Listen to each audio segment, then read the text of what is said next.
Okay, now before we left Ely Cathedral, we toured the town, which is all 1600 type houses, like I said before.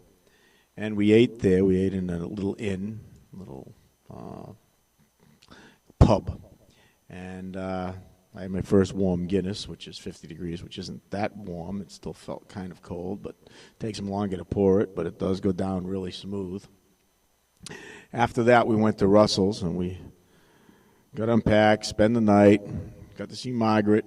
Then the next day, we were planning on going to Belgium, which means we get up early in the morning, and Russell drove everywhere. He had a little minivan, and I sat on the side you would be driving on. It was an American car, so he was on the side that you would be passenger on normally. And I'm glad he was driving, because on the side I was on, I wouldn't have wanted to come down those roads. They have things called roundabouts, which are basically hubcaps in the middle of the road that you do a two-wheeled circle on for the most part. The little GPS would say, after the next roundabout, take a left, and you'd get to this little hubcap thing, and you'd spin around it, and you'd go off left. And we had to drive over to Dover, where the White Cliffs are. Saw the White Cliffs. After we saw the White Cliffs, we got onto the ferry, which goes over to Calais, which is in France. And once on the ferry going over, you can use pounds. On the one coming back, you have to use euros, because it's weird, but it's euros over in Europe and it's pounds in England, so that's just the way they do it. They had a blackjack table on the boat, which Russell didn't even know about. I found it, because they like to play Yahtzee while they're traveling over there. And they have a place to eat on the boat, and it's basically just a cafeteria-style thing. And we ate, and then we got off on the other side, and we drove from Calais up to Brussels. So you land over at Calais, Dunkirk, around there. Then you drive up to Brussels. So we've already gone through England, France, and into Brussels. And you got to show your passports when you cross over the borders. So I got some good stamps. And then we drove into Brugge, Brugge, and that's in Brussels.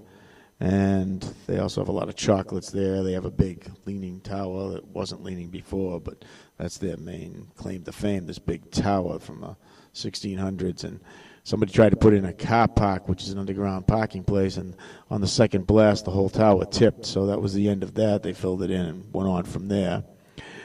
But we spent the night there. Russell wasn't feeling too good, so we went out with Margaret, and we went on the horse-drawn cart, rode around. We ate at an Argentinian restaurant that the guy was looking for Russell, because Russell has been in a few movies, and he's trying to get into the movie business. So the guy that runs the Argentinian restaurant, where's the movie star? Where's the movie star? It's like, he doesn't feel good. He's not here. But we had some Argentinian steaks and some mojitos, and then, like I said, we toured the town and did that most of the night. At one point, I needed some money, and I was going to use the ATM machine. And I asked a woman, I said, can you tell me there's an ATM machine? And she didn't speak English. So I took out my card, and I pretended like I was putting it into something and getting out money and moving my hand like I had money in it. And she goes, oh, and she goes, down the street, it's there. It's like, so found that and worked great. Put it in and gave me exact exchange for euros. And you put in, you pay $146 and you got $100 and €100, whatever. So you pay 146, get 100, which is exact exchange. When we were back in England, I did it in an army base, and I got exact exchange, 211 for 100. So really, you go through money real quick when you're over there.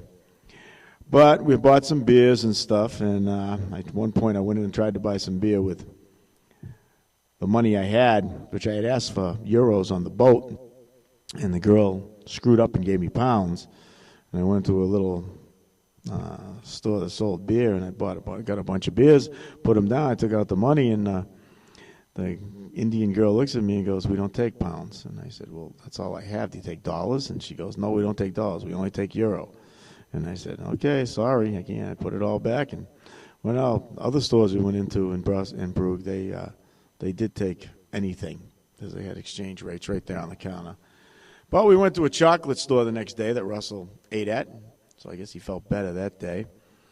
At one point, we got some chocolate-covered cherries, and I put one in my mouth, and I'm chewing on it, and it's like I hit this hard thing. It's like a nut. I chewed it up and swallowed it. And I said, wow. I said, why did they put a nut in the middle? He goes, that's not a nut. That's the pit. You should have spit it out, Russell says. It's like, I thought it was a nut. I never had a chocolate-covered cherry with a nut with a pit in it before. But we got to go on the horses. We got to ride on there's a canal boat that goes through. And Sharon and I got on that with Margaret, and we rode through the canals because Brugge is like the Venice of Europe. It's all canals that used to be connected to a main river, but they're not anymore. It's just the town itself has got a lot of waterways in it. And a lot of the houses have docks that you come right up to their front door, and you hitch your boat up. And you park there just like a car, because you can go almost anywhere in town in a boat. Oh, we enjoyed that. We stayed in a little hotel that Russell stays in all the time. They have strange elevators that looks like a bookcase, and you open it up, and it's like a two-person elevator that goes up. And the next day, we got back in the car, and we spent one night there and a day. And then the next day, we headed back to England.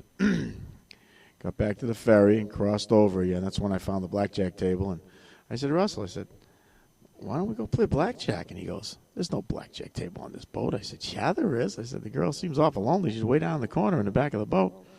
And we went over and we said, can we play? And she goes, yeah, but you have to have pounds. And I said, I have some pounds. So I put down 20 pounds, 10 for Russell, 10 for me. And it was like $5 a hand. And she wasted us real quick, and she goes, you want to play another round? And I said, no. I said 20 pounds was enough for me. That's basically $40, which you don't think about when you're using it. So we headed back, went back over. You get a better view of Dover coming in when it's like you're facing the cliffs.